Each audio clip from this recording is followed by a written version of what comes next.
Bonjour, ça va? I hope you're well on this Friday evening. And if you're just watching SmackDown, thank you very much for watching SmackDown with the lads over on Gimme a Hell Yeah. We are back on Gimme a Hell Yeah. We are back on Wrestling Royalty, and we are going to be discussing. I'm turning to Sean Connery apparently. We're going to be discussing Backlash and previewing predictions, all that good stuff. If you did watch SmackDown and you were wondering, like I was, what was with the French audience and the song they were singing? It was Il est vraiment phénoménal. Apparently, it's just a big party song by someone called Phenomenal Club. It's a French anthem, so very sort of football-esque. But the French crowd certainly did themselves proud tonight with SmackDown. Very loud, and that's what we like to hear. Get them across back to Europe more and more. We've obviously got the Germany show coming up in August, Bash at Berlin, and of course they're coming back to the UK. They'll be in Scotland for Clash at the Castle 2. And we're still hoping to be there. We will be covering it. It doesn't matter whether we're there or whether we're here. We will definitely be covering it. But we will do our utmost to be inside the building when they come back in what promises to be an even better atmosphere. Because let's face it, the UK crowd is the best in the world. And we will always say that as well. But well done to Leon, not Leon or whatever it is that they're saying. It's Leon. That's how I've always understood to say it. I will introduce you to one of said people who was doing the SmackDown stream and get his instant thoughts on SmackDown. I'll introduce you to my normal partner in crime on a Friday evening, Mr. Sam Smith. Here he is. How are you doing? I'm enjoying the fact that I'm doing a Wrestling Royalty stream before SmackDown. No, after SmackDown. After SmackDown, yeah. For the first time ever. That is amazing. Like, what a buzz. And yeah, and got the Uncle Howdy one to come about, I don't know, 9:30. I think we tentatively set it for. But if we go later, it will make it 10. Who knows? Who cares?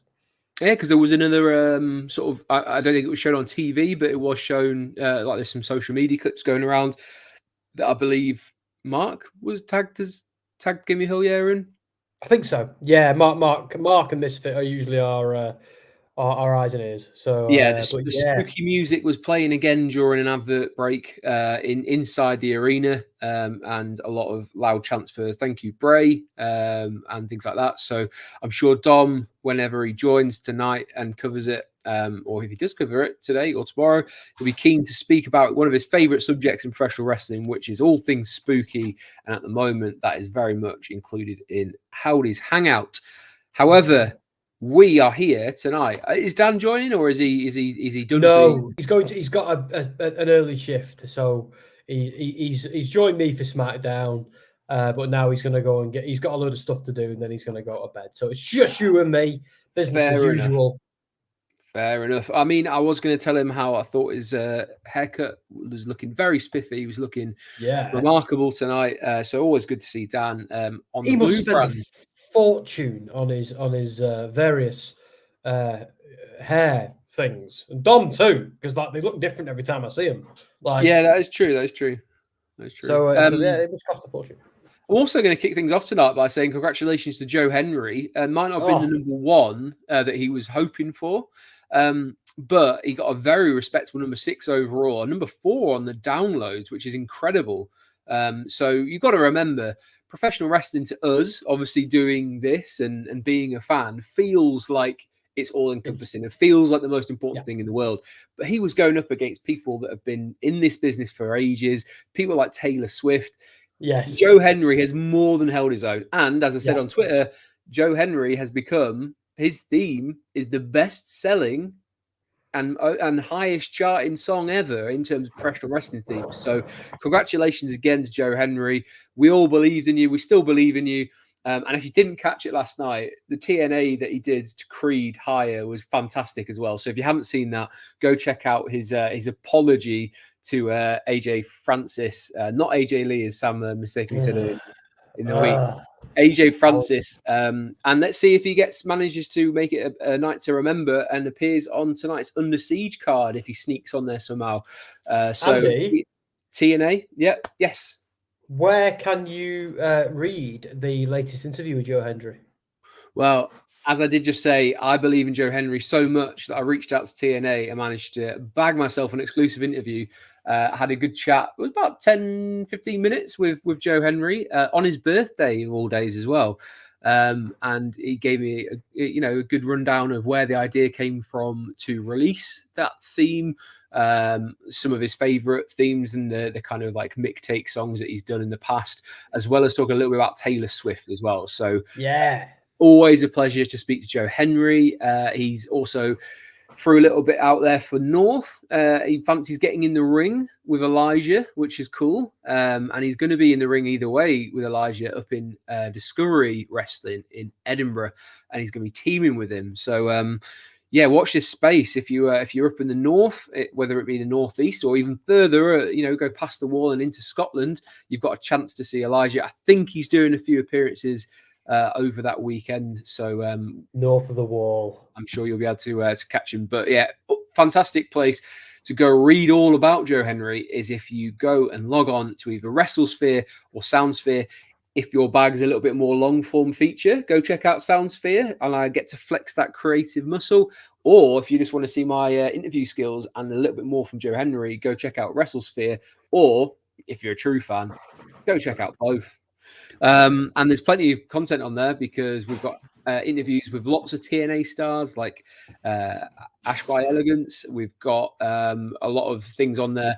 Feature pieces seem to be springing up a lot. We've got another feature writer, Joe, who does a fantastic job, an absolute wordsmith and a man after my own heart. So if you want to go check out some quality writing, some quality interviews, WrestleSphere is the place for that. But we are here tonight to talk about Backlash. Instant thoughts on SmackDown that you've just seen and the sort of crowd and what we're building to. I didn't see much of it. I was too busy yakking with Dan. But no, I'm joking. It was great. No, it was all right. It wasn't like do you know what it was, Andy? It was a go home show, which means it was a hype show, low on substance, high on hype. But that's all it needed to be because it's a go home show. It's all it needed to do was we needed to see a moment where we saw an epic promo off between AJ Styles and Cody Rhodes, which for me, by the way, is a goddamn dream match. So again, I've followed Cody since obviously he was in WWE, AEW, right, Ring of Honor, New Japan, TNA. He had a good run in TNA. Let's not forget. Yeah.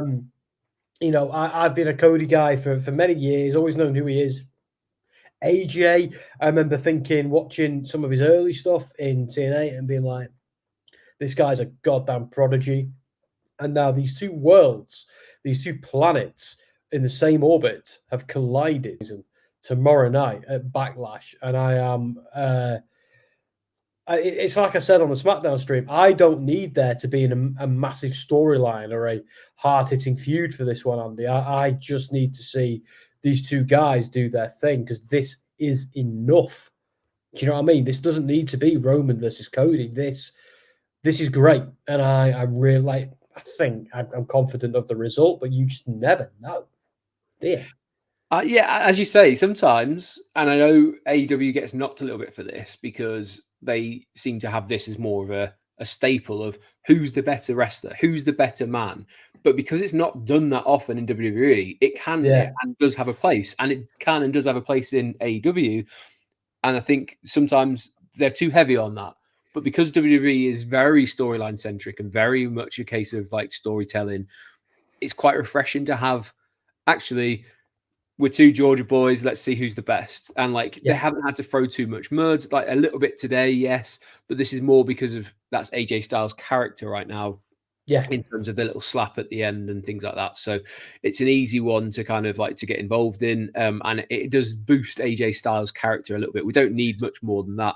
So tomorrow night should just be left to be a wrestling exhibition and give them, half an hour. That would be good to see like two guys, the champion and someone who's considered one of the best to ever step in the ring in terms of wrestling. Let them have a load of time. Like it's not a big card as we go through it tonight. We're not going to be on long because I think there's 5 matches. So we'll discuss them, but let's break it down. But yeah, one more thing. Sorry, mate. Sorry, mate. It's your show. I know. I've just had mine, so I need to you go. Shut up. But I'm like, the Bullet Club stuff that WWE leaned into tonight was excellent, because Vince didn't like doing that, because it wasn't. Let's be honest, Bullet Club is indeed copying the NWO, the DX, which is in turn copied the Click, which in turn copied something else. But again, it's like you can't get away from Cody and AJ's history and massive parts of their career as members of Bullet Club. So the fact that that was brought up tonight is great storytelling, and it actually leaves me with a little bit of hope that WWE and New Japan might be talking and being like, because we've got a Bullet Club contingent in AEW and Ring of Honor, because obviously they're sister promotions. We've got a Bullet Club contingent in TNA. We know we've got Bullet Club alumni like the Good Brothers, AJ, Finn Balor, because they've tapped into it before in WWE. Like, what if they just made it official? What if they made it official for the first time? And that would be one hell of a moment. And I think tonight we actually saw the first step towards that. So there's a lot to be excited by at the moment in terms of the Forbidden Door and WWE being part of that. Yeah, and I think they've been, slowly kind of like leaking and like even like this stuff with the TNA and having people on from the Royal Rumble, etc. Yeah. Like they're open for business. And I think they're very much a case of like, hey, if it's good for business, it's good for us, and that's a great attitude to have rather than be like, nah, we're a closed shop, we don't need anyone else. In some respects, it would be a little bit arrogant to do that when you've got great talent elsewhere. But there's a reason why WWE is number one.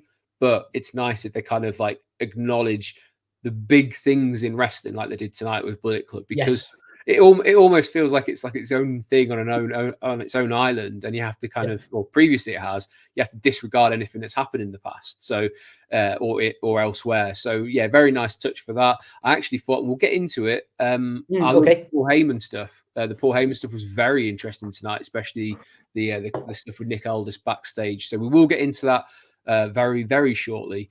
But if you are watching along tonight, thank you very much. Make sure you drop a comment. Let us know you're watching, what are you excited for, and what are your predictions as well. So we've got Mr. Juan Fonseca, who's I don't even know what those emojis are on the end. They look like cinnamon crunch or something. It's a hand wave and an angry soap. That's how I interpreted it. Oh, okay, fair enough. But I'm hello, completely wrong. nice to have you. Hey up, Mark. I hope you're not angry. Mark, obviously our faithful moderator and bringer of information and news while we're live. He's a good source of information for us. Mark says, why does AJ look like he's doing a hair advert? That popped us both. If you didn't notice, when we saw that popped us both, didn't it, Andy, when we saw that? Well, AJ Styles, since he's been in WWE, at least, has always looked like he's come out of like a Pantene or L'Oreal. Yeah, because he's worth it. That's why. Definitely is.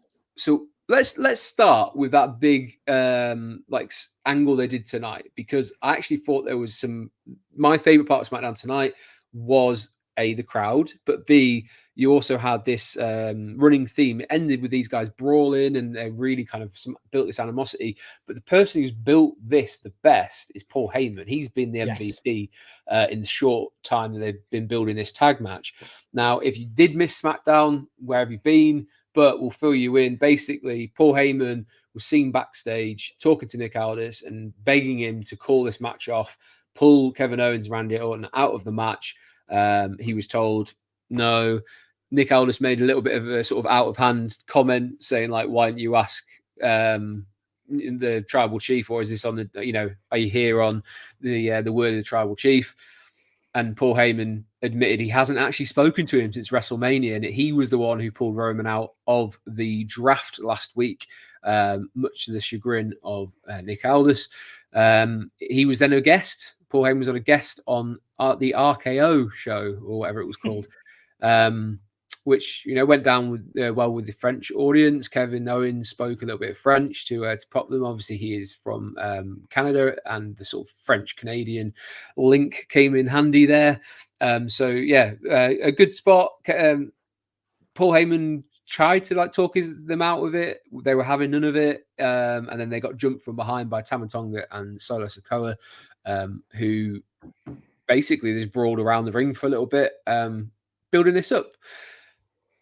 Are you excited for this tag match, first of all? And are you excited to see how Tama Tonga is going to get on in a WWE ring for the first time, officially?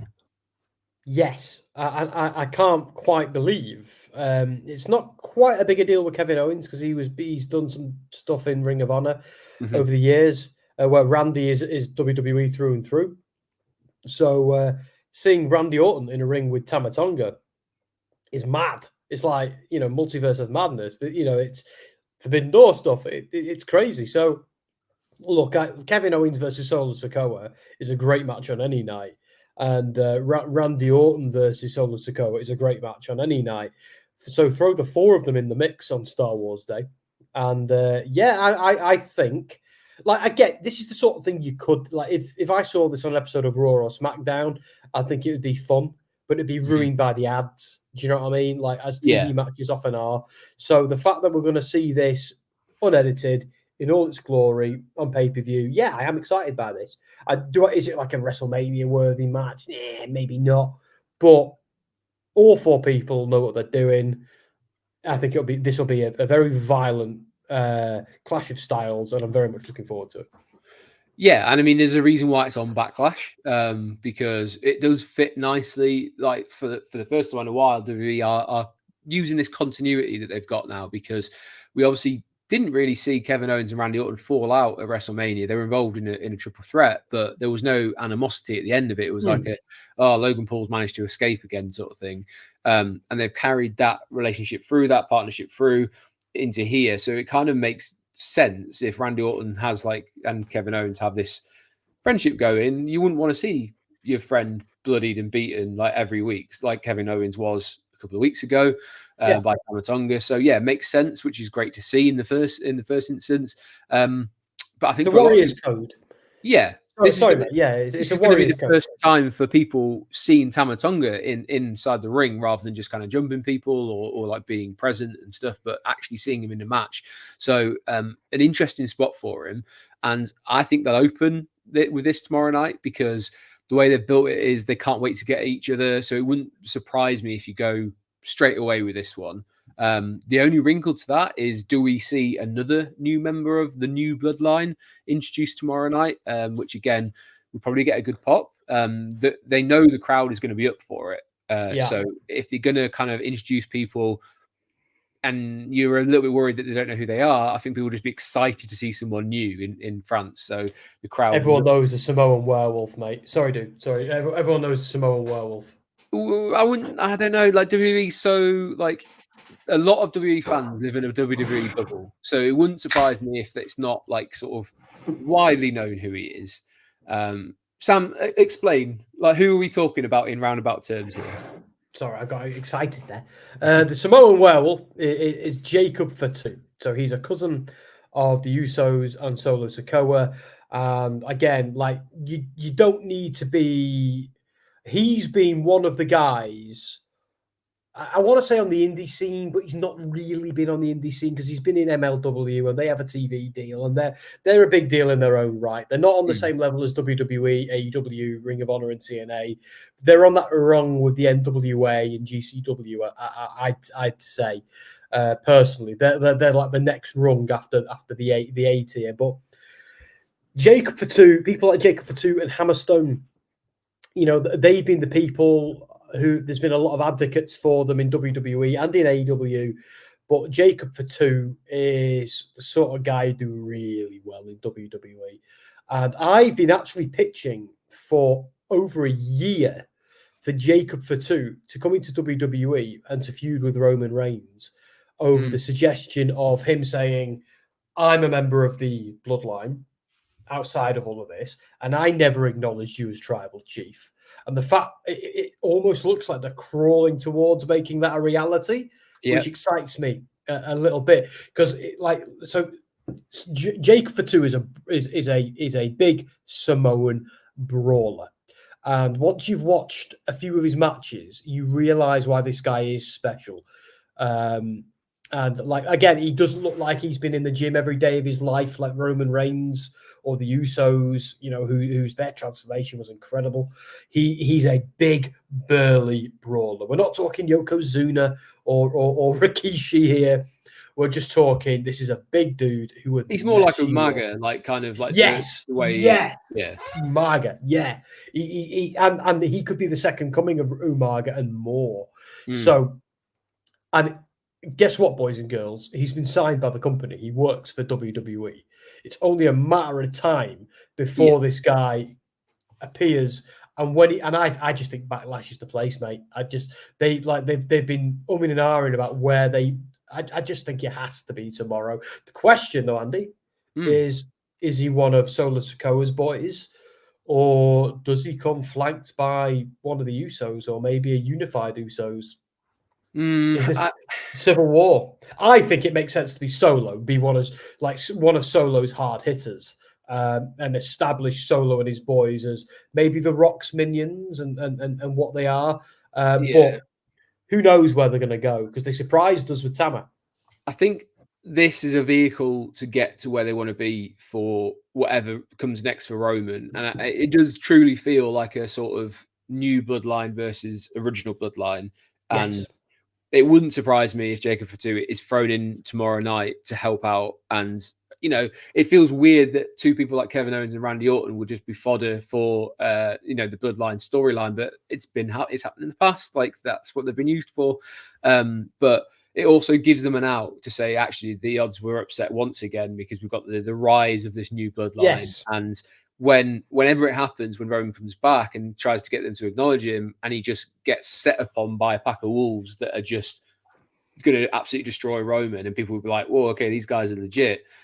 That, I think, is the way that they're going. And then Roman will have to call back on the Usos to say, "Yes, I got a bit power hungry by a bit." But I only ever did what I thought was best for the family. These guys aren't acting for the family." And then this is where, if they really want to create some magic, just as they seem to be getting over the upper hand on this new bloodline, The Rock can be revealed as the true leader of the new bloodline. And then you've got this whole thing leading in.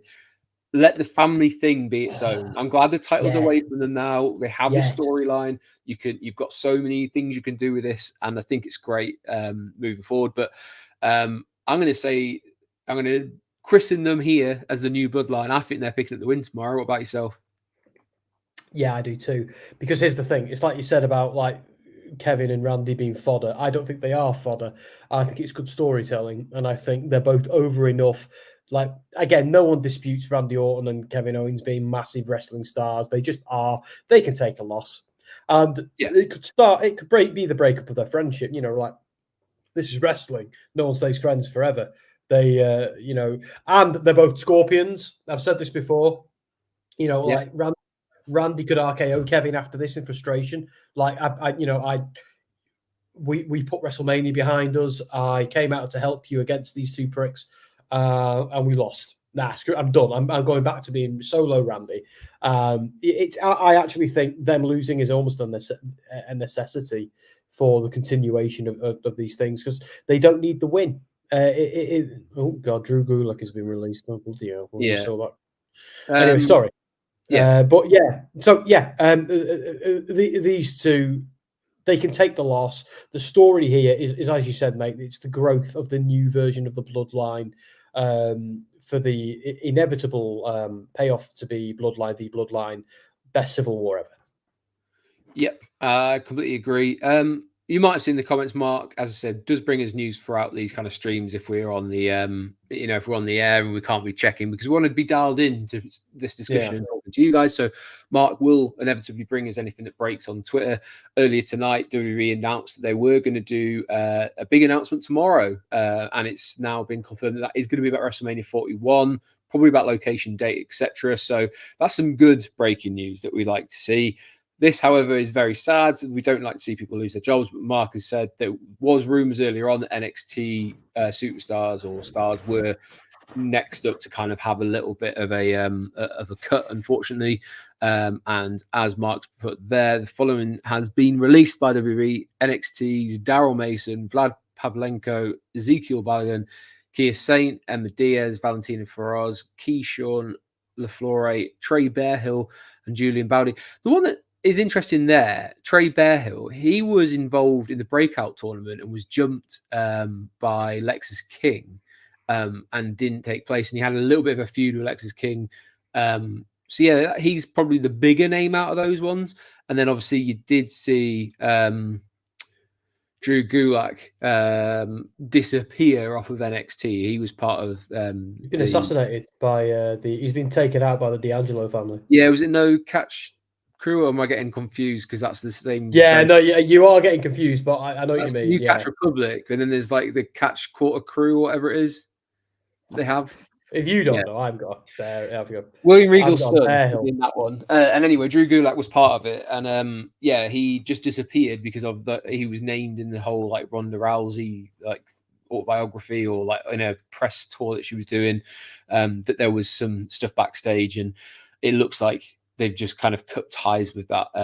Obviously, in the current climate, not great to be named in that. And WWE and TKO presumably have done what they presume is the best thing in this situation, which is to cut ties. So sorry to hear anyone. It's never nice to kind of hear anyone has lost their job. But yeah, they sort of baked it into a storyline, but we'll see. It's interesting. Just before it's obviously Gulak. We all know Gulak. I've known Gulak for many years with Evolve and things like that. But the only name on that Mark's comment that I recognise there is I don't mean this disrespectfully at all, but the only name I recognise is Trey Bearhill because of that tournament.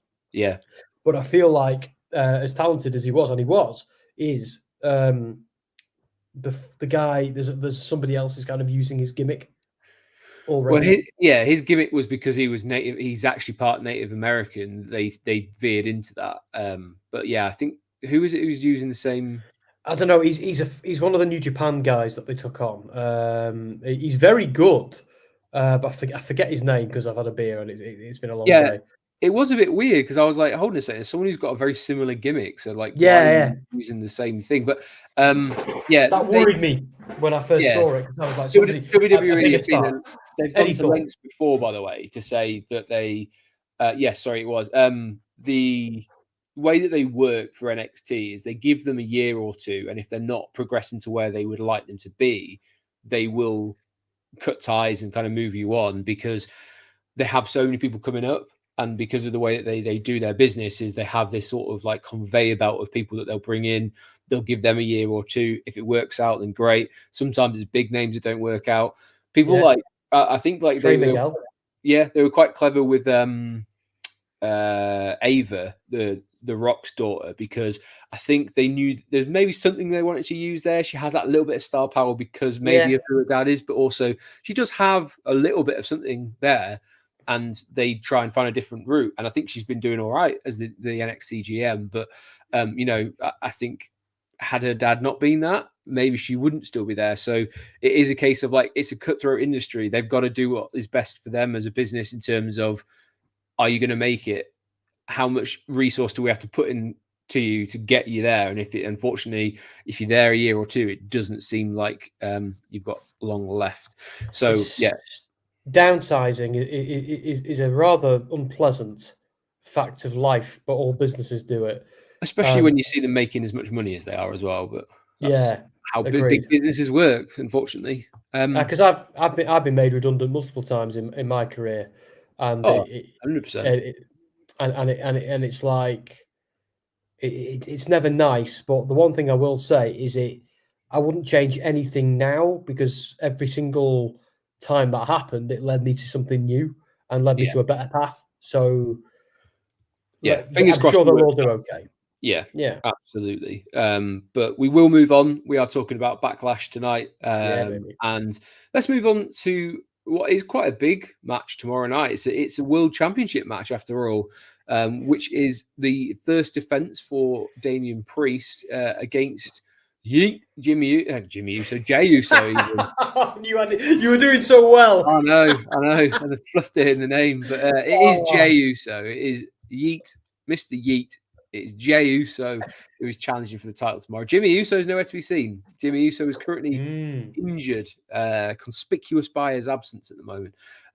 But I've been a little bit underwhelmed by this one. I feel like there's something missing in terms of a spark, and it maybe feels a little bit paint by numbers. First title defense. Let's give him someone who is over with the crowd, but we're not going to put the belt on. Do you agree with that summarization, or have you got any other thoughts? Is that this is going to be controversial and unpopular, but I think Jey Uso is clearly the most charismatic out of the two, and arguably the breakout star of the two. But I do believe the Usos are destined to be the Usos. I think they're both destined to go into the Hall of Fame as the Usos. Now, there's a lot of people who think like Jimmy Uso is a breakout star. Jey. Oh, now I'm doing it. Jey Uso is going to be a single star in his own right.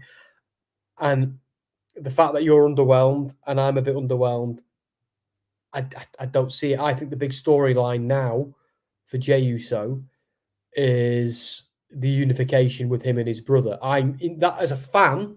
That's the thing I want to see. I'm interested in seeing. I'm interested in the bloodline story, the thing, and the story of him wanting to escape the bloodline but not being able to escape it. That is the fact is, like, if anything even more horrible happens to his brother, he will have to show up and help him, regardless of the beef between them. That's what I want to see. I want to see Jey come out and save his brother from the next yeet down, and then be like, you know what, you're still a dick, but I'm saving you because you're my twin brother. That's what I want to see. But taking it back to this match and this feud, I think the story here is whatever goes on with Damian Priest and potentially Finn Balor. Finn just signed a big money deal. Re-signed. Like there's word on the street that they want to do a Cody Rhodes Finn Balor feud, which we've seen before. That we know they can put on something good. So I can't help thinking that this is just a bit of like it's going to be a great match between two great guys, but I think it's a bit of a filler between they both go off and do their own thing. Do you even think it's going to be a good match? Like I'm going to be really negative here because I said before WrestleMania, and I'll still say it now, they've done a piss poor job of building Damian Priest up as someone who's believable as a main eventer, and he's not going to main event tonight. Let's face it, that's not happening because the main event is going to be Cody Rhodes, AJ Styles. But in terms of, they had the promo in the ring on Raw where they were like, I did say we had that night where we couldn't remember, we got a bit drunk, and I said we were going to be next, and he like kind of was like, well, I'm next, you're not, sort of thing. It was like, all right, cool. But I didn't buy into the characters. I didn't buy into the story. I feel like Damian Priest is a very good wrestler, but I don't think he's been built to be a champion, a main world champion. I've said this numerous amounts of times. Jey Uso is a good tag team wrestler, but he's lacking about 3 moves in his moveset to actually become a singles wrestler. He has no real submission move. What is his finisher? A splash or a super kick? It's going to be one, isn't it? He doesn't have another option. But what I'm saying is, if you want us to believe as an audience that the next thing isn't for Jey Uso just to go back into the Usos and be a tag team again, then make him more of an individual. Give him something that you should have done before WrestleMania to stand out from his brother. Because Yeet's not enough. Yeet isn't enough. So it's been said before, they are WWE's version of the Young Bucks, because all it is super kick, super kick, super kick, a Samoan drop, a splash. And yes, okay, the Young Bucks don't do a Samoan drop, and they arguably have way more moves than the Usos do, but it's always down to this whole super kick thing. And I'm like, you can't have near fall after near fall over a super kick unless you're Shawn Michaels, because that's been how it's been built. But for me, he needs an impact finisher, and he needs a submission, and he needs a signature move. Because if you've played a video game, that's kind of why they do what they do in video games, because it makes it believable that you would have a move set that would, destroy a person down so they be able to get a 3 count. Now, doing the same thing over and over, to me, is a little bit boring, but it's making Jey Uso's life very hard to get over as a believable individual champion. I still think he would be a great IC champion or a US champion, but neither of these guys scream World Heavyweight Championship. I love Jeff Hardy when he went solo. They did a great job of building him up, and he also had a unique moveset from Matt. They haven't done the same with Jay. So this, to me, is a very underwhelming world title match. I largely agree, because like I think I never really considered the moves thing, because I know Gunther doesn't have a finisher, but he's bloody Gunther. He could just give you a chop. Well, he does what he has to do to get the match finished, though, which is completely different. Like he is standalone in that, because it's like he will chop you on the front, he will chop you on the back, he will splash you from the top rope, he'll lariat you, he'll powerbomb you. All of those are believable because of who he is, how he does it. He does what he has to do to finish the match. That's not the same here. This is just a case of super kick, super kick, super kick, super kick, splash. Because I disagree a little bit with Damian Priest, because I'm of the view that, but here's the thing with Priest, he didn't win it legitimately. Me and Misfit were discussing this with IO Sky a little while ago, with the idea that just because you've won from Money in, like, okay, you won the Money in the Bank match, but that is usually a heel, and it's usually an opportunistic heel who wins. And cashing in is opportunistic. Like, just because you're holding the belt because you cashed in Money in the Bank, you're not legit until you've had a few title defenses. Sorry. And that's where Priest is right now, Priest, it won't be that dominant champion because he won through Money in the Bank. The storyline here is he screwed over McIntyre, and that's hilarious. But yeah, I agree. I think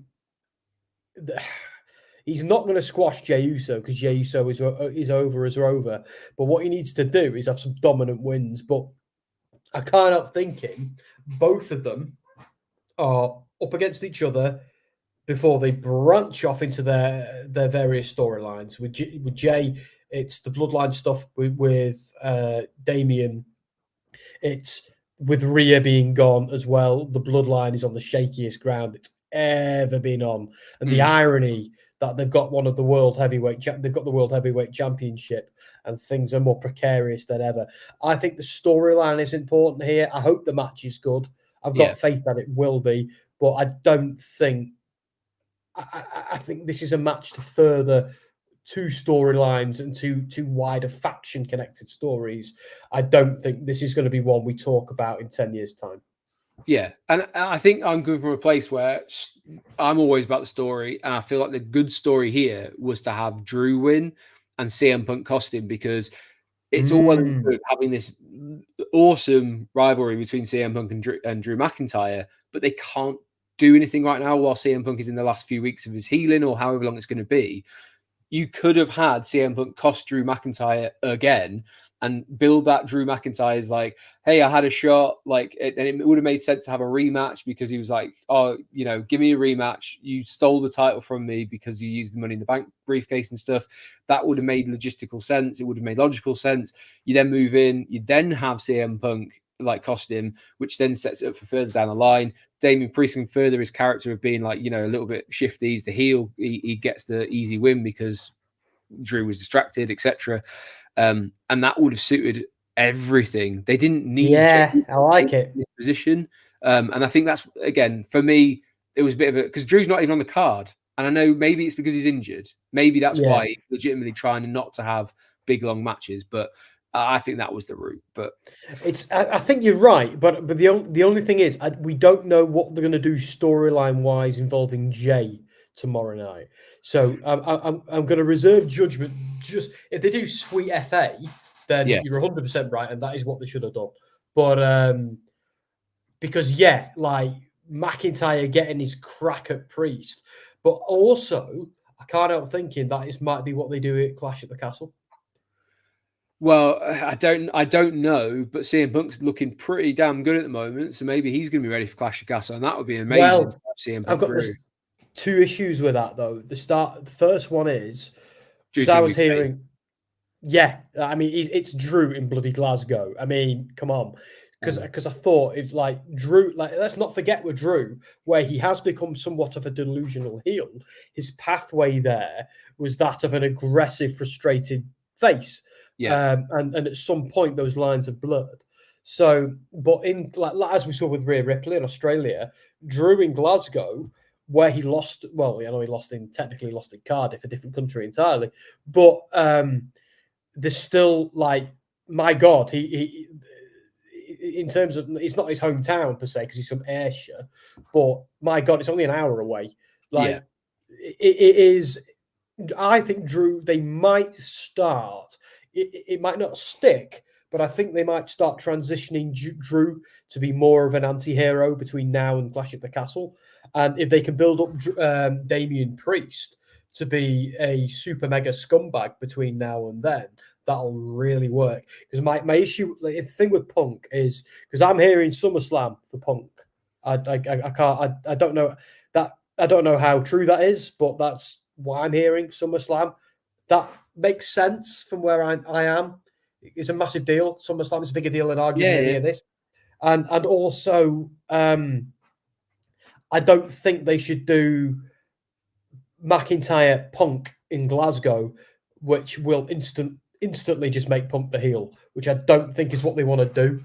So I think like it's SummerSlam, that's way more tenuous. And you can have Punk as the babyface, and then you can decide who you want to be what from there. But I think Uso loses here. Priest becomes mega heel, and we go into Clash with this being their Clash match. God knows who Cody ends up going up against, but I'm sure they'll do something. Yeah, agree with pretty much everything there. On to the triple threat, which I believe when I was reading through the comments earlier, yes, Chris Leclerc. I'm not sure if he's still watching. If you are, hello. Bayley versus Tiffany versus Naomi for the WWE Women's Championship. I'm excited for Backlash tomorrow afternoon. We are also excited to be able to say the word afternoon instead of yes, 20 hours a morning is lovely. But yeah, they were building this on SmackDown tonight. We opened with that big 8-woman tag match where it was Damage Control teaming up with Tiffany Stratton against two of the other people in this match, which was Naomi and Bayley. And then they also had Jade Cargill and Bianca Belair as well on that team. So a loaded match. They were building a little bit of tension there. They also afterwards built a little bit of tension that should Bianca and Jade win, Bianca's still coming after the title. She's not like letting that go, which is cool to see. It's not like I'm a tag team wrestler now and I don't really care about anything else, which makes sense because Bianca's very ambitious and that's who her character's been. So that was kind of cool to see. But we've got a very over Tiffany Stratton versus Naomi, which is probably why she wanted to come back to be in position like this, wrestling for the title, where she came back to the company after being away and in TNA, etc. But Bayley in her first proper big defense on a pay-per-view after winning it at WrestleMania. What are we going for? I'll tell you this straight away. Chris is saying Bayley pins Naomi. Mark is saying Naomi takes the pin and Tiffany is saved to win Money in the Bank. So both saying Naomi's going to eat the pin here from Bayley to keep Tiffany Stratton looking strong. Thoughts on that? I agree. I think the story here is how do we keep the belt on Bayley because she's the one we've invested in at WrestleMania. Backlash is an awkward pay-per-view because the whole purpose of it, and same with Payback when they do it, is it's they're right after Mania. So if you've coronated somebody there, if you take the belt straight off them, you've kind of pissed all over their chips. Yeah. So I do think with Bayley, they've got to find a way of keeping the belt on her. Tiffany Stratton is the next shiny new toy. So they need to do a good way of making her look strong and devious. Now, Naomi would just be a victim of circumstance in this case, but the story here, the bigger story is the friendship between Bayley and Naomi breaking down. Because obviously Naomi was in TNA while Bayley was being a super bitch, leading damage control. So obviously she's come back into WWE. Because I said it the other day, mate, on WhatsApp, Bayley's face turn, where it was done beautifully in execution, her personality transplant was a little bit too quick for me. So I do think that, Bailey and Naomi, their friendship is the thing that's really on the line here, not the belt. And if Bailey takes advantage and pins Naomi, but maybe it's a bit nefarious, maybe, or there's some miscommunication or something like that, then Naomi would be like, you know what, Bianca was right about you. You are this. You are what they've said you are. I gave you the benefit of the doubt, and I wasn't here because you're the person I came up with. But now you have changed. Because I think the story here is that, and we've never seen Naomi as a legitimate badass heel, and I think it's time. Yeah, she was kind of a heel when she was in the tag team with Sasha Banks at period. Too long. Yeah, I suppose so. Yeah. Yeah, I know what you mean. As in, like, there's a difference between sort of being a bit bitchy and being like full on heel. Yeah. So yeah, it'd be interesting to see get a little bit more. I was going to say color into her character, but she's very colorful because she's got the glow, right? Baby. The glow, baby. I did flash it there. Apparently, Chris says June 15th is Bailey's birthday, same day as Clash at the Castle. Love that, Chris. Yeah, that's a great fact. Could be a huge thing for. Oh my God! Singing. Go on. You're very excited about something. No, I mean, not only can we sing "Happy Birthday" to Bailey, we can sing "Hey, hey, Bailey," but which the French were doing. Well done, France! I'm so proud of you. I bet you've not said that too many times before. Anyway, I did hear. I'm a proud European, Andrew. I'll have you know that. I'm British second, English third. Go on. Very interesting fact. Tiffany Stratton revealed that apparently a pitch name for her was going to be Veronica Swanson. Sounds like the corporate villain in Resident Evil. I mean, I'm glad they went with Tiffany because if I wouldn't have had Tiffy time, it would be like Tiffy. Veronica time, or it's her Tiffy title. She has a Tiffy epiphany. No, she's perfect, mate. She's because you know me, I've been really dubious by the whole let's find effing people from the sodding Bachelorette or whatever to be wrestling stars. You know my thoughts on all of that. So, but with Tiffany Stratton, my God, what a success story. And it's not just because she's fit. It's because she's good in the ring and, her character work is phenomenal and she's fit. It's the three. The interesting thing is, of this kind of new recruitment thing that they do where they get people outside of wrestling, whether it be like, people from different sports or, different industries completely. Now, she was a gymnast, but that doesn't, yes, it helps because obviously you have certain moves that you can pull off in the ring. And we see that with her sort of handsprings that she does into the corners. But that doesn't teach you character. And she's one of the ones in NXT who knows her character inside and out. And she's done very well to kind of get to where she's got. And obviously she's got people on the outside of, outside of the wrestling ring who are teaching her about like sort of how to work that character and maybe even work even better in the ring as well. So I think she's really going places. I can see her being a future WrestleMania, possibly main eventer, but definitely having a title match. So, yeah, very interesting moving forward. I think we're both in agreement there that Bailey's retaining here and Naomi's eating the pin. Tag team, where obviously I said earlier these were involved earlier on. I think this is the only title change that we see. I'll say that straight off the rip, and that this is potentially why the tag teams weren't on the line at WrestleMania, because it gives you a little bit of something to hang your hat on and say, oh, we're not just, it's not a house show. We've had a title change.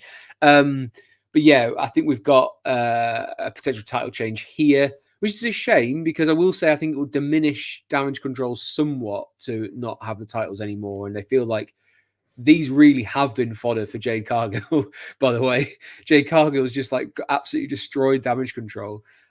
So I'm looking forward to it. I think this will be quite dominant. I just don't see, unless there's a twist and maybe we see Jade turn her back on and go heel. I think that would be the better way to do it because it gives her a little bit more character steering too. But that's the only way that these don't walk out with the titles. But I personally just think this is going to be dominance again. We've seen nothing but Jade Cargill come in and destroy people so far. So are you in agreement? Are we going to see a tag team title change here or are we going to see a twist?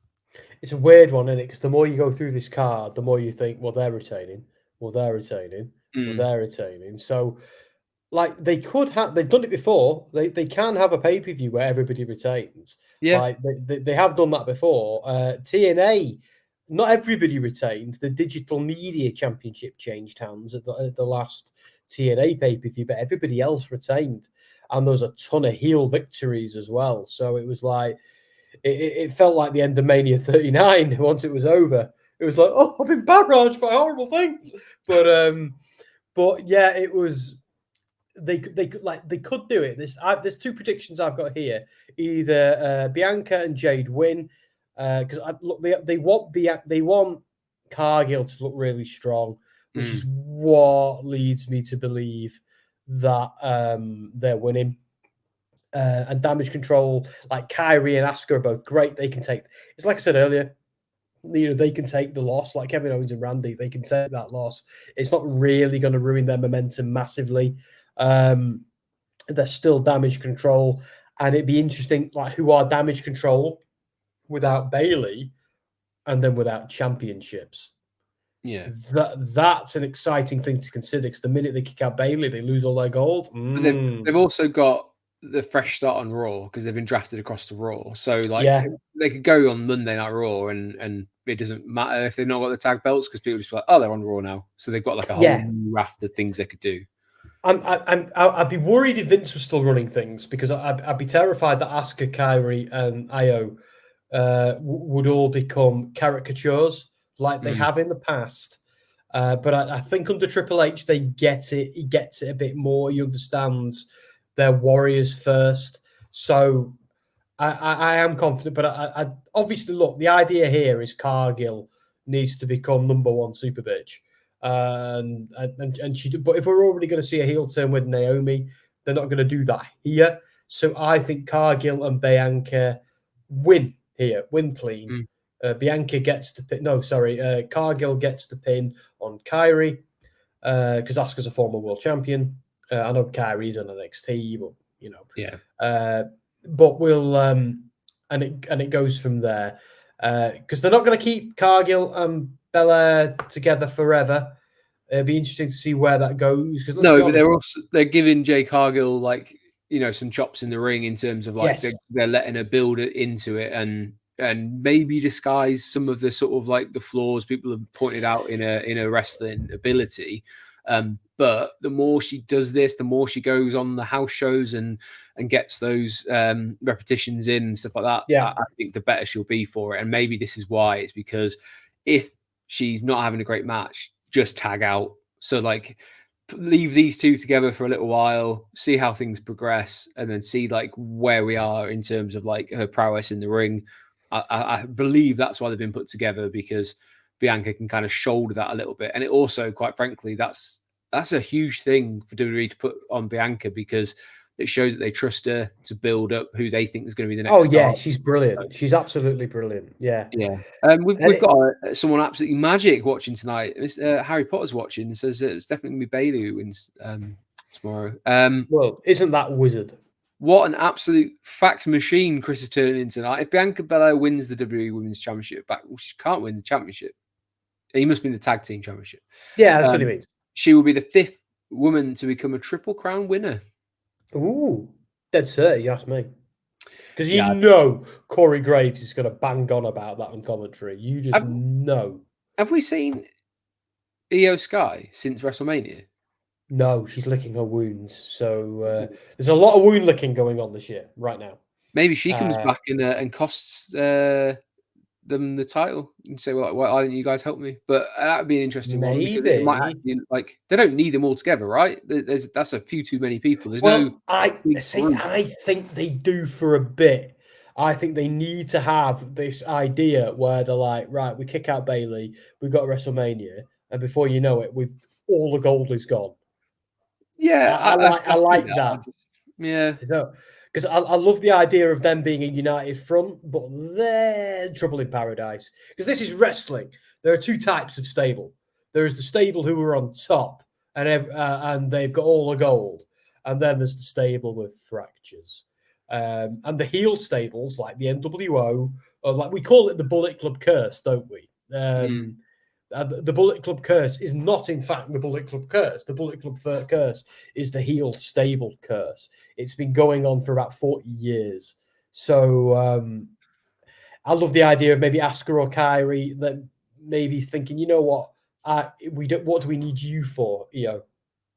So there's lots of good stuff they can do. Yeah, lots of good stuff they can do. Watch this space is what I'm saying. It might not happen the way we think it is. Maybe there's like different things that will happen tomorrow night, but I don't see any way around that tomorrow night we'll see new women's tag team champions, and it sounds same. And it is a short card because I did tell you at the beginning of the show we're going to wrap things up by speaking about what will be the main event. We're going to be talking about. I feel like I shouldn't say the phenomenal one, otherwise some French people are going to turn up and start hijacking the stream with that really catchy song. No, do it. The phenomenal one, AJ Styles, is going up against the American Nightmare, Cody Rhodes, in the first defense on the pay-per-view for Cody. We spoke about it at the beginning. We feel like this is more of a who's the better wrestler. There's not a lot more to add to this because they haven't put too much meat on the bone, enough to make you want it, but not enough to kind of go into it in any great detail. But what I will ask you is, in the first few weeks after WrestleMania, what have you made of Cody Rhodes' title reign so far? The first thing I'm going to say is I can't unsee the hair advert thing now. I just can't unsee it. It's dry. Look, I love it. I love it because it's taking me back to the idea that it's okay to have a heel, babyface champ who is just there. And like, look, they can't keep wheeling out Cody and him going, shucks. They've got to eventually start moving. But Roman losing his belt to Cody was a long story after a long reign for Roman. So I keep hiccuping. So I get that the I've won, I'm the new champ tour. I get why they've been kind of indulging that. So stop it, Mark. You're making me laugh. I get why that has been necessary. But now it's the next pay-per-view, and he's a babyface. He's a fighting champion. So it's time to get down to business. And AJ, you're up against AJ. You're not up against some slouch.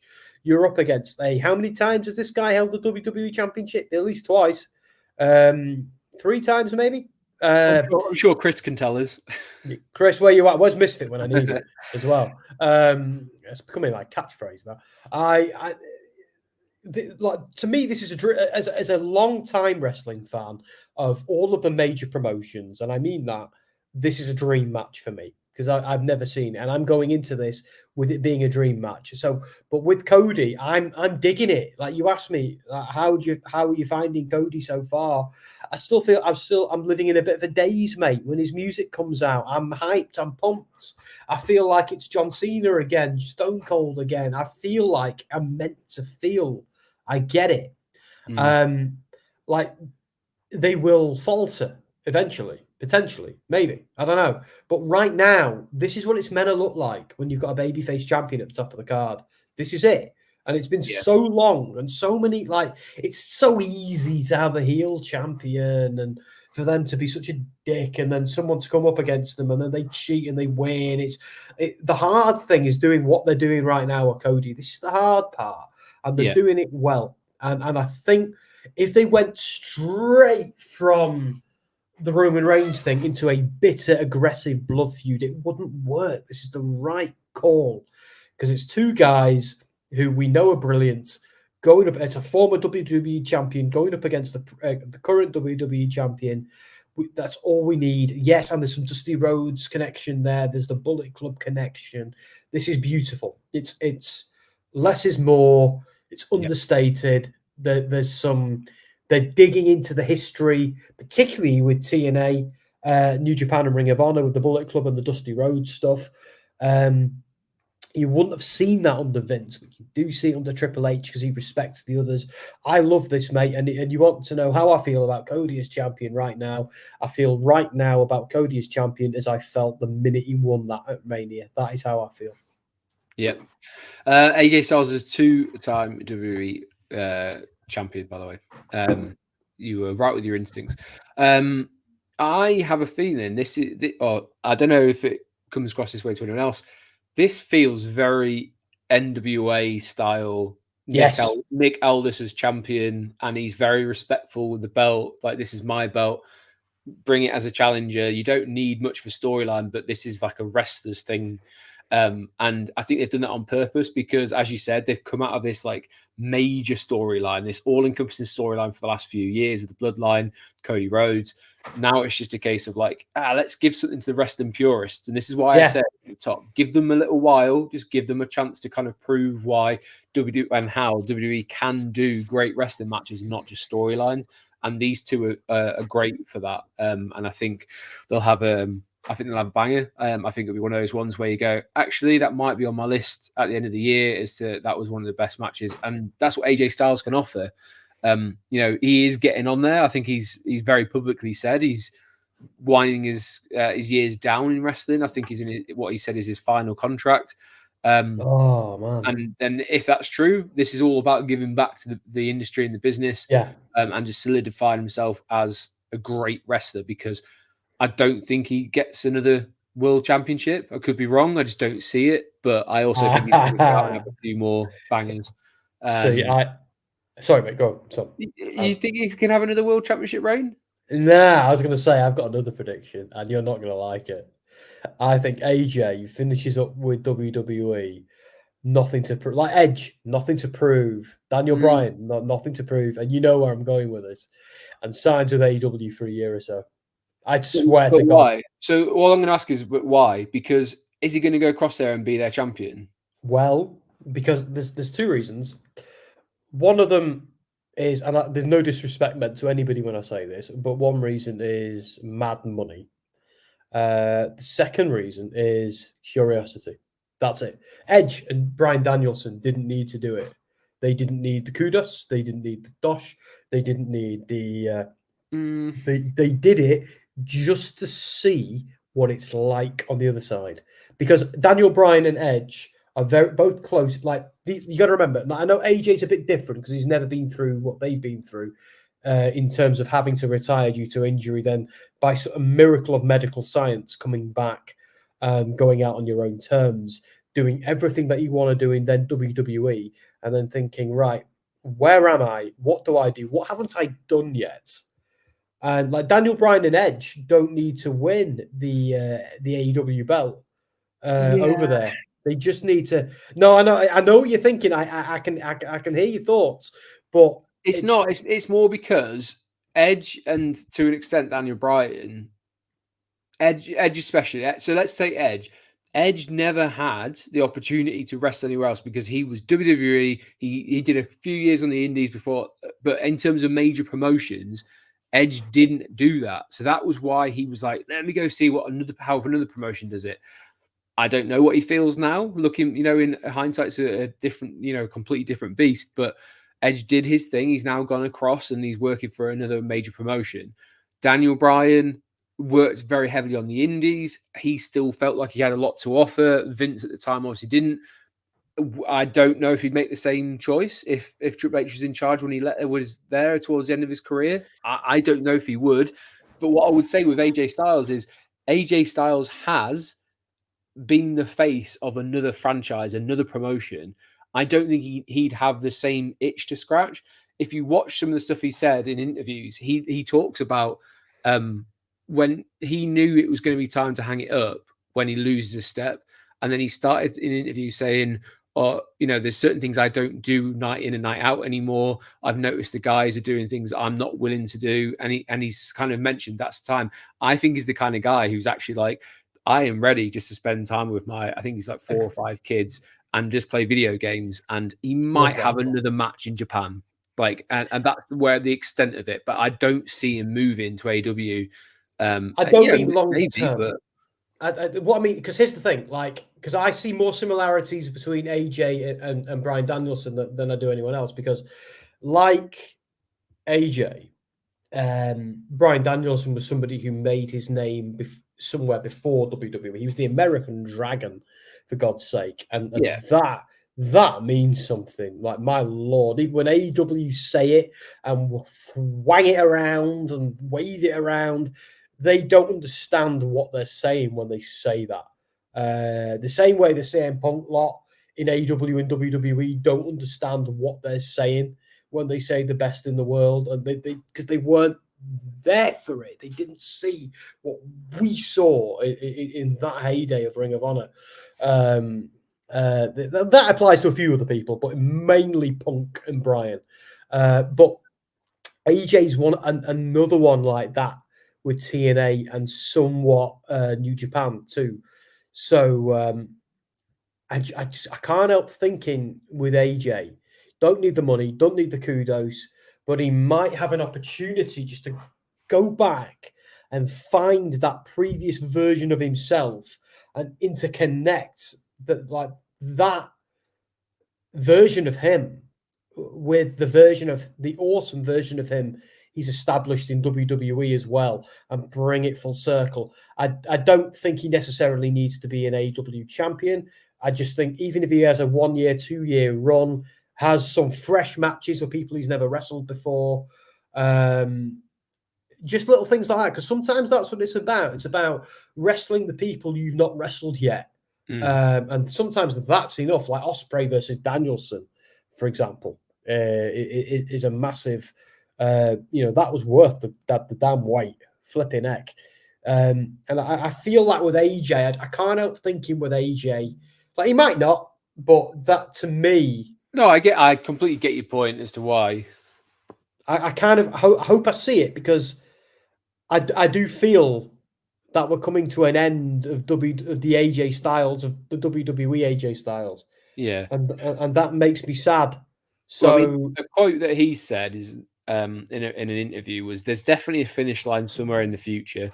Listen, I enjoy this, I really do. It's just I don't want to get to a point where I've said this before. You're going, oh man, maybe it's time for him to get out. I don't want to get to that point. I feel pretty good right now. I really do." So I think that's a man who's very aware of like outstaying his welcome. And I think people like Undertaker said it and have probably regretted it a little bit, in terms of he never wanted to become, a send up of himself or and anything like that. And I think towards the end he maybe was, but maybe history. It doesn't matter whether he goes to AEW or not. History will remember AJ Styles in professional wrestling as one of the best to do it. Yes. Whether we ever 100% saw that in WWE is very debatable. I think we did, Well, okay. Well, I think that's a discussion for another night. We will wrap things up, but let us know in the comments. Do you think we ever saw the very best AJ Styles in his career inside the WWE ring, or has it come elsewhere? I've got one match to say. Yeah. One match. You know which one it is, don't you? Are you going to say the triple threat match, or are you going to talk? Are you talking WWE? I'm talking WWE. Oh, okay. The one Boneyard match. I love that. I fucking love that. Oh, pardon my French. No. There's sorry, guys. Right, we're an hour and 10 in. I think we'll be okay. We're good. Yeah, we should be all right. Actually, no. There's two for me with AJ. The first one is the one where Paul Bray got diverticulitis and couldn't compete, so they roped in Finn Balor. Now that Finn Balor AJ match, Balor won it, but after the match, the first two Bullet Club leaders are there, exhausted, battered, bruised. They throw up the two sweep and they do it. What a moment. Yeah. And that was under Vince. And then, but everybody there knew what that meant, knew the significance of it. But what makes that even better is the match is brilliant. Just so good. But here's the other one. Here's the one that made me... No, that's good. Oh, yeah, that was a great feud. But it went on too long. That was great. But the one I love, the AJ Styles match, I'll never forget, and he lost this one too, but Brock Lesnar, where he had Brock in the calf crusher, and where Brock eventually outstrengthened him and smashed him down and pinned him. Brock was the one who went limping up the ramp, where AJ got up, shook himself off, and walked. And it was like, because AJ's my height, and went toe to toe with. Actually, no, I'm an inch taller than him, but he still went toe to toe with Brock Lesnar in such a super. And it was just brilliant. And what was great about that match as well is it fed into the Rollins story, with Rollins going, I know your weakness, Brock. Your match against Balor, your match against AJ and Bryan. I know how to take you down, because every single one of them showed a chink in your armor. But that Brock Lesnar AJ match was one of my favorite matches in modern WWE. So for me, that is where we saw AJ is pinnacle. Never mind his matches with Tanahashi or Shinsuke in New Japan, which were wonderful. No, it's the one that everyone will always go back to, sure, is that triple threat match with Chris. Yeah, but Samoa Joe. I'm not the biggest fan of Christopher Daniels, but I am of AJ. So for me, it was Shinsuke AJ, it was Shinsuke Tanahashi, Shinsuke Balor, Shinsuke Brock for me, and Samoa Joe. But if we're going to go with TNA, bloody hell, where do we start? Because the AJ match is in TNA. We don't. That's a discussion for another night. And we'll cross that when AJ Styles ever decides to either move to another company or hang the gloves, the gloves, or the hair. He's gonna take his hair off. Yeah. We'll discuss that at length, as will the rest of the wrestling industry as well. But let's hope he adds at least one more match to that long list that you just said there. Let's see what they do. We've been joined last minute by some people from Gimme a Hell Yeah, which we already are, obviously, but someone is messing around the backside of our stream. Is it Dom? We've also got Rebellious Noise Pro Wrestling, and if you watched last week, you would have seen we did have Scott on for the draft. He says, bonjour, lads. Big weekend in WWE. Keep up the great work. Right back at you guys. Yeah, I think it'll be Scott. If it's someone else, same for you as well. I hope you enjoy a lovely weekend of wrestling, because we've got TNA tonight under siege. Make sure you check that out. We've got Backlash tomorrow night. All that good. Well, tomorrow afternoon, evening, whatever you want to kind of call it. But I really hope you've enjoyed us speaking about it at great length. If you're watching this before, I hope this has hyped you up. Make sure you check out our other channels that we've got going on, which is either Gimme a Hell Yeah, Wrestling Royalty. Hit that subscribe button. Make sure you go check out our interview with Joe Henry, which is live now on both Soundsphere and WrestleSphere. So make sure you check those channels out as well. We are going to be doing a stream tomorrow night on Gimme a Hell Yeah. Well, Sam and Dan, I believe, are going to be doing a watch along of Backlash. Is that right? Yeah. You're welcome to join us. Yourself, Dom, and Ann are welcome to join us if you want. You've got the bloody login. You know what you're doing. But yeah, Andy, I'm going to pull out now. I'm going to pull out early, as it were. Dom, shush. I can already hear the jokes. I'm going to go have a wee, grab a beer, and I'm going to jump onto our other stream where we're doing some Uncle Howdy stuff. So I'm going to exit prematurely. Bye. Au revoir. Au revoir. The French, that's why the French don't like us British people. But I'm going to leave it there as well, because I implore you to go join Dom and Sam over on the Howdy Hangout, which you can watch on Gimme a Hell Yeah. Thank you very much for joining us. I know it's been a little bit of a longer one than we expected, but a lot to talk about. It might be a B pay-per-view, but in the best sense possible. I think there's a lot to look forward to, both going in and coming out of the Backlash pay-per-view. If you would be so kind, make sure you do hit that subscribe button, both here and Gimme a Hell Yeah. Make sure you go subscribe to Rebellious Noise Pro Wrestling as well. They're good friends of our channels, do some great content. They'll be getting you hyped up, I'm sure, with a preview show leading in. And then you can do the watch along with the guys on Gimme a Hell Yeah. So if you are watching this, I'm going to end it. You have a lovely weekend. I would normally say he's been Sam and I've been Andy, but it's just down to me. So I've been Andy. This has been Wrestling Royalty and Gimme a Hell Yeah. Have a great weekend.